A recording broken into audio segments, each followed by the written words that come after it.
account, this should be the balance after some days. When these checks are cleared and the error is corrected, our bank balance would be like this. So we also record what will happen to our cash book. Here we go. The cash book balance shows 3,340. What we did not record, add electronically receipts that we receive electronically, 900 you added. And then all those that you authorize the banks to collect on your behalf, you did not record it here, so you added. These are receipts, that's why you are adding. It's not in your bank, it's not in your cash balance, so that's why you add here.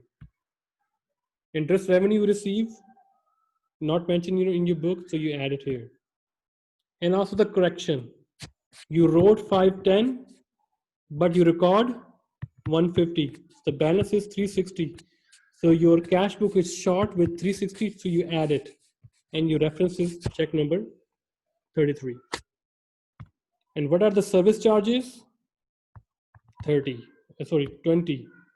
And the check that is bounced, that is because of non-sufficient check, customer paid us back, and it says that you don't have enough cash in your account, so give me the cash. So you are canceling that check. So that's why previously you issued it, right? And there was no check, so you cancel the check by giving him more, by giving him money, so which is $50. And also the ETF payments. So these are the receipts, electronically fund transfer, and these are electronically funds transfer of payments. These are receipts, these are payments, 400. So the balance is, if the balance is not equal, then we can say that there is a chances of some kind of fraud, right? So let's take a 10 minutes break, and then we make entries of this extra thing that we add or less. So let's talk about after 10 minutes. Okay, welcome back after a break.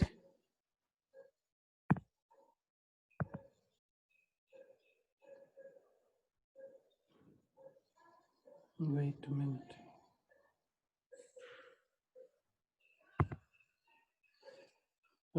Can you see the screen here? Yes. Okay, so because we can only record here, so this belongs to the bank statement, so we don't need to make entry.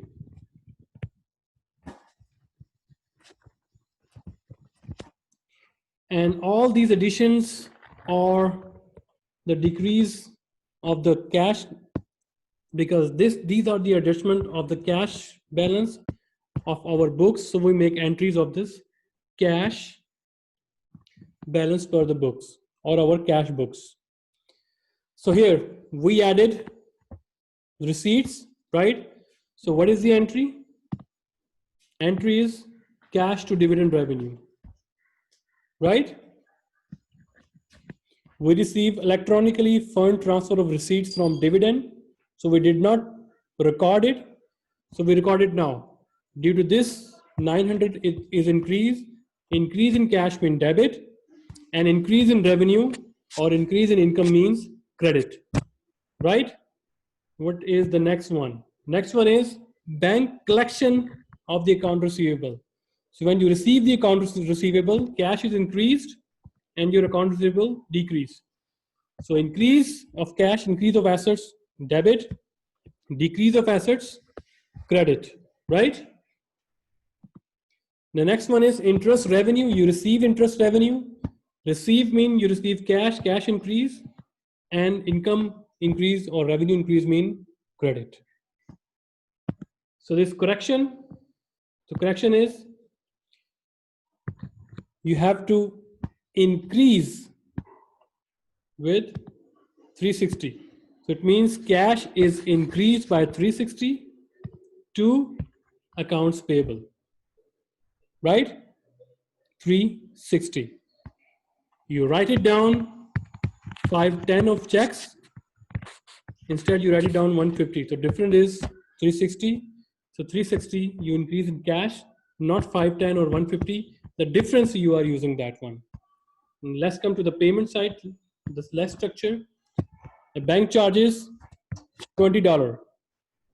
Now record this one. Cash decreased by 20, and this is the bank charges or miscellaneous expenses. You can also write it down bank charges. Bank service charges, right? Not sufficient funds. What is the entry here? You can write it down that because your customer is not paid by this, so you increase the customer, you decrease the check, right?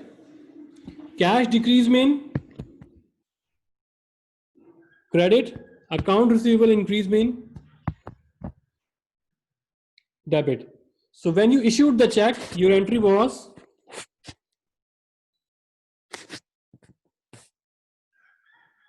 yes. When you issued the check, at that time the entry was account receivable. No, you pay to the account receivable. So entry was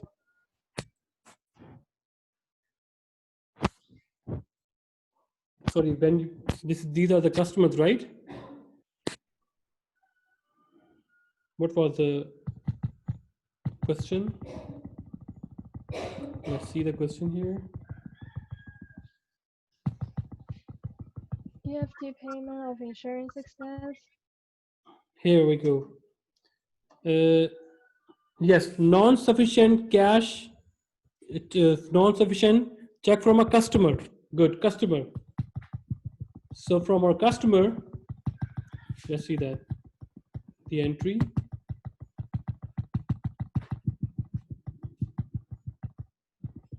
Here we go, this entry.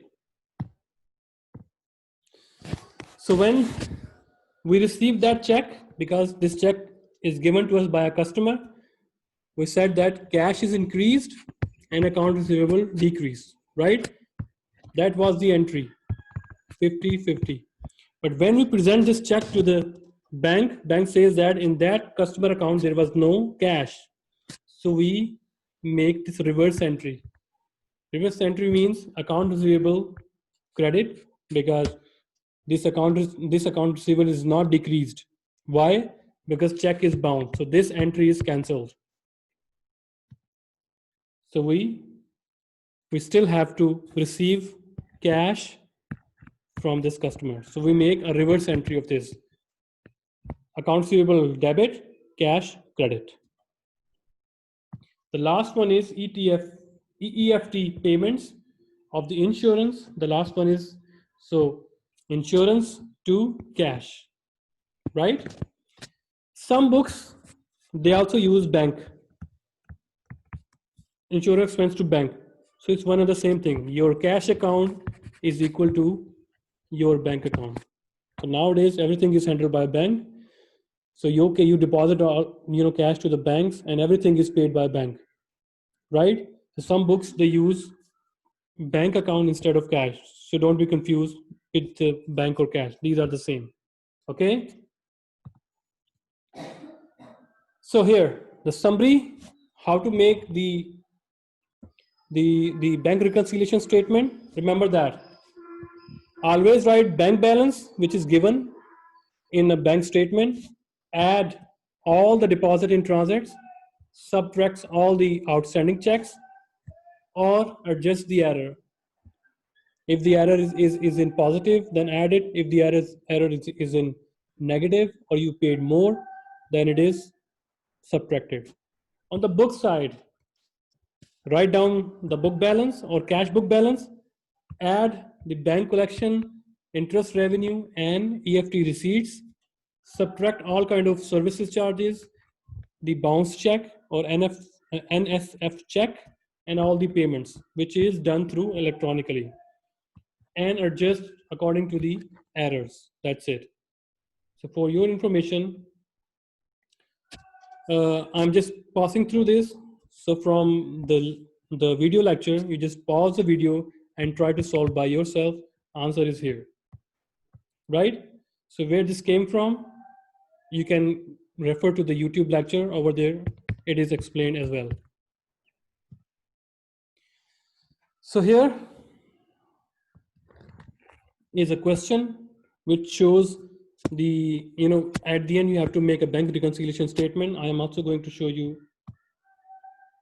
the bank reconciliation statement. This is another way to show the bank reconciliation statement in the form of statement, report form and statement form. This is just a column form. So here, bank balance is here, add all. On the book side, add collection, less service charges and cost. On the bank side, right? Everything is explained here. So you just refer to these PPTs and refer to that video. You will find out that. At the end, everything is okay. So how to make journal entries? We only generalize entries of our books, not the banks, our books. So here, these we make the entries of 1, 2, 3, 4, and 5. So entries would be, here we go. Right? For this one, we receive cash increase.